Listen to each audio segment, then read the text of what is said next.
It's me, Arthur, and you're watching How to Draw Creepy Creatures. Now, I have gotten another request from Goddammit to do Gashadokuru. And for those of you who don't know what that is, Gashadokuru is a yokai from Japanese mythology, but it's also a type of hungry ghost or vampire-like being. Now, the reason why is, well, I will explain. Anyway, during times of famine and also war, the fields and forests of Japan would be littered with bodies, which it's horrible enough on its own, but in Japanese culture they have a lot of beliefs about not leaving a body unburied or uncremated. It's very common in Asian religious belief. If you don't do that, the spirit will become a hungry ghost, which is sort of like a vampire, very similar concept. And anyway, because of the thousands of bodies that were left through these various wars, political conflicts, and of course famine, all of these spirits formed together to create a gigantic skeleton made from the bodies, the skeletal remains of all those thousands of people, and becomes a being called Gashadokuru. Now, the Gashadokuru, because it has the malice and jealousy towards the living from all of those people who died so horribly, it has a hunger that can never be satisfied. So it walks around the countryside at night looking for people so that it can bite off their heads and drink their blood. And every time the Gashadokuro eats somebody, it's just another body that's added to a gigantic form. So it gets bigger, kind of like the Wendigo from Native American mythology. And anyway, I really like this one just because drawing a skeleton made out of skeletons is going to be a little bit of a challenge, but I'm excited to take it up. So without further ado, let's get into it. Alright, basically human shape, guys.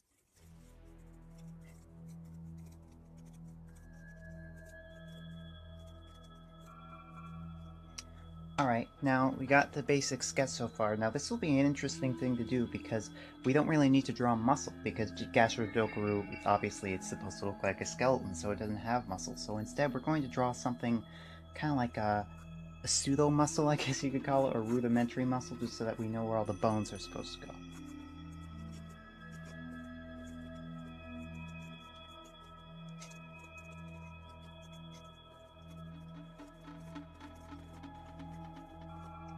Also, because this is supposed to be a giant, I feel like we should probably add a little something here that kind of give it scale.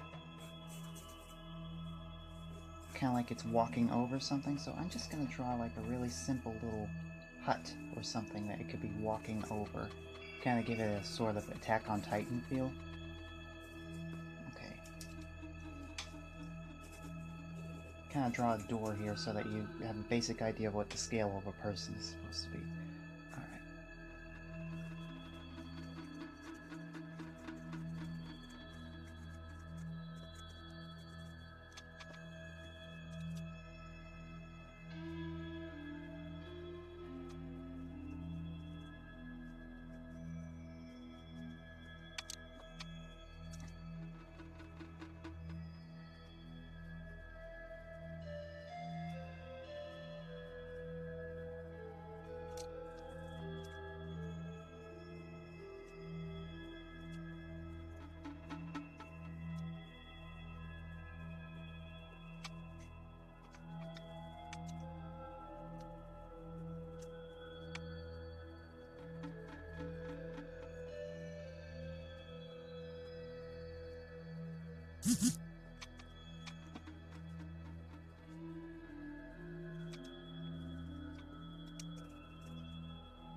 Alright, now that we got all this done, let's add some shading.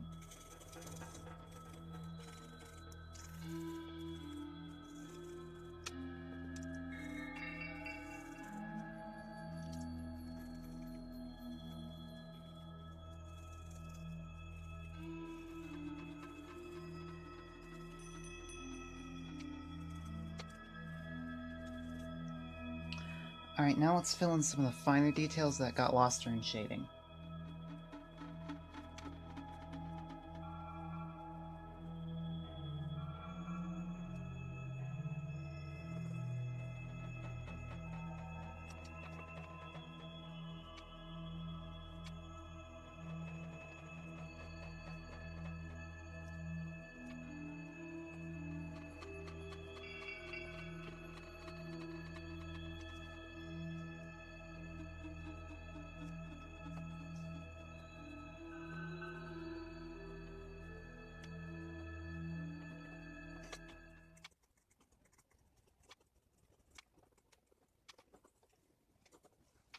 Alright, let's sign off with our artist mark. And you have just drawn Gashadokuru. Now, to be honest, I was actually really kind of nervous and glad at the same time that somebody suggested this, because this is one of my favorite Japanese monsters, but I was afraid to draw it because I thought that it would be too difficult and I wouldn't be able to do it justice like I do a crappy job, but I'm actually pretty satisfied with the way it came out. I think it's cool. Tell me what you guys think in the comments. Okay, like, share, and subscribe, you guys, and I have a link to a Patreon page, and in the description to this video, along with my email address. And if you have any suggestions for creatures you want me to draw, Japanese related or otherwise, you can just leave it in the comments and I'll be sure to get back to you. Also, anybody who finished a lesson on the show and like to show off your artwork, you can send it to me at my email address, and as long as you give me your written permission in the email, I'll show it off on the show with your name so everybody knows that you did it. Thanks so much for watching, you guys, and goodbye.